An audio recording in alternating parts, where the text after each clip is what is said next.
Timmy isn't on self-improvement, and Timmy does all the bad habits imaginable. He jacks off, he plays video games, he watches anime, and bro, he scrolls on Instagram looking for female gym influencers. Like, and he scrolls on Reddit, like, bro, he is the worst. But there's a different guy who's named Caden, and this guy is the best.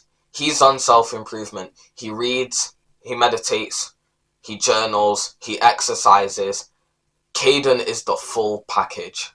And he understands that learning and consuming educational content won't take away from his self-improvement, but rather it will boost his self-improvement and he'll make more progress. And that's why Caden is the best. I was seeing some YouTubers a while back. I don't really like watch their content or stuff, but like I'd see like on my recommended that these guys will be like, why I stopped consuming self-improvement content. And they all say the same thing, that in the end, guys, you've got to take action. Is that not common sense? Like, would it not be obvious that deep down everyone watching self-improvement content wants to take action?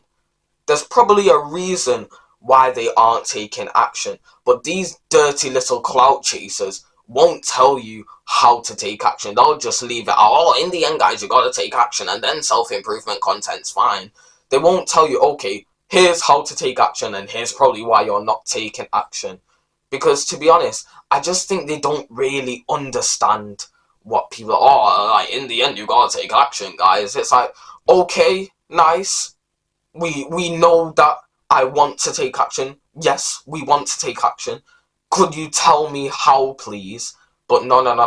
They won't tell you that. What they'll do is involve some big self-improvement creator into the title, and so it gets views. Because the truth is, bro, they're only saying they stopped watching self-improvement content for views, or that self-improvement's ruining your life. They're only saying these things for views because it contradicts their channel and all these stuff. So these guys, truly, they don't care about you, bro. If they did care about you, they would tell you how to take action and why you're not taking action. But the truth is, they don't care. So you can either side with these guys who are like, oh, in the end, bro, you gotta take action. Yeah, take action. Or you can learn from me and actually know how to take action and why you're not taking action by the end of this video. I might cut that part out. I'll leave that to you to judge. Probably. You choose. But I think I've done pretty well so far. We've only been recording for 3 minutes, and I've already done a lot quicker than the second one. So it's just because I'm in a flow state. The solution is fixing your mental health and getting on a dopamine detox. Mental health, I'll just go through it briefly. Presence and gratitude is the big two, really. So meditate every single day for the rest of your life. We're going to do one together quickly. Inhale. Exhale. We're going to go again. Inhale. Exhale. You're going to do that for a set period of time. Let's say, to keep it simple, 3 minutes or even like 1 minute. And when your mind wanders, what you want to do is just try and bring it back to focusing on the breath.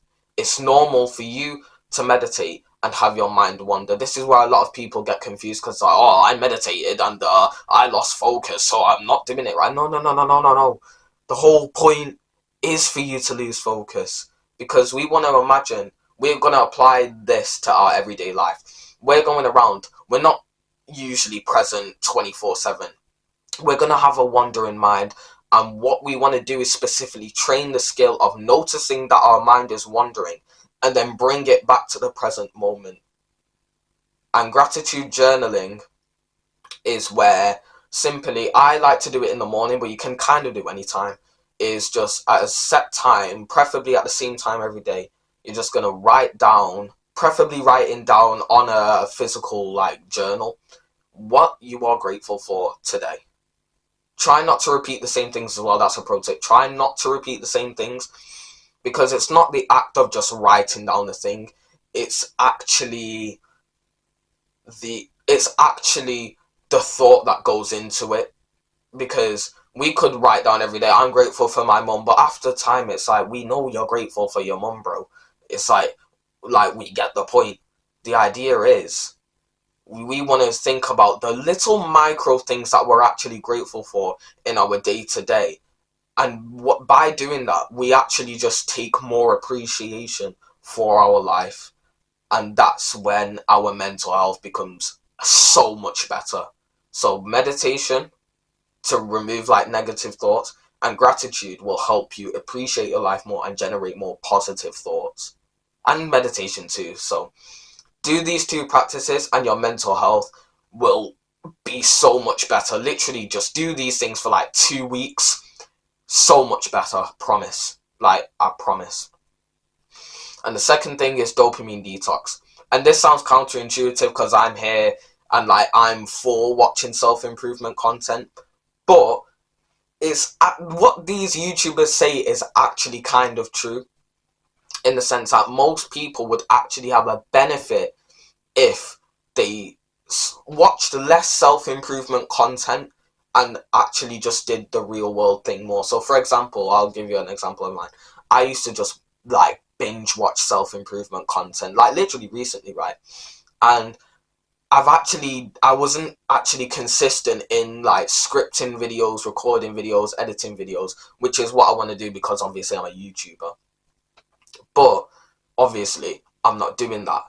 And I decided, okay, I'm going to get on a dopamine detox and I'm going to reduce how much content I consume, and specifically who I consume it from. And then I'll just see how that goes. Lower, like, I'm going to tell you what to do. And then, like, with things about dopamine, it's hard to explain as I'm talking about it, but basically, my dopamine will be better, then I'll be more motivated to actually do the work. So, dopamine is like kind of like a motivation chemical. Like, you think when you're motivated, it's because of dopamine, right? And if you just fry your dopamine receptors, you're going to be less motivated to do harder work. So what we want to do is regulate our dopamine, make it a healthy baseline so that the hard work doesn't seem as challenging. Because I've only done this for like 1 or 2 days where I've literally just, I'll tell you what to do, but I've just done these things and then I'm actually recording a lot more consistently. I'll just get straight into it. Number one, pick roughly around 3 to 7, maybe 10 YouTubers that you really like to learn from and consistently learn from. And like, we're gonna do that.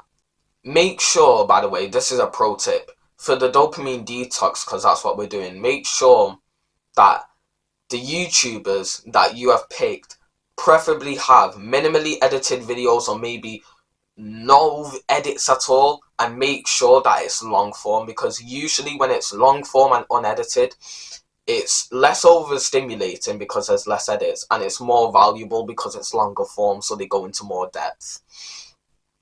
Then we want to do this other thing, which is unsubscribe from everyone else. You've picked the YouTubers that you want to watch, or you are going to soon.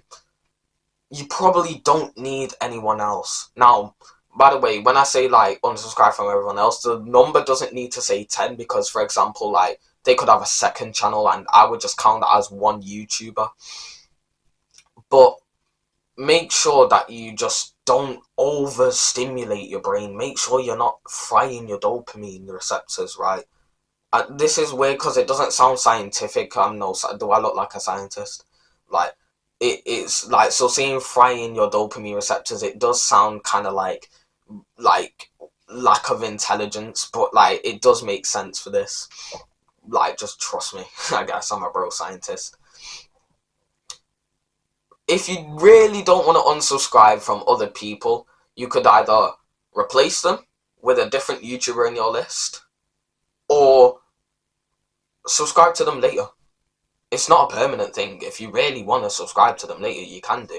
You don't need to be, oh yes, Alfie, I was your 43rd subscriber. You know what I'm saying?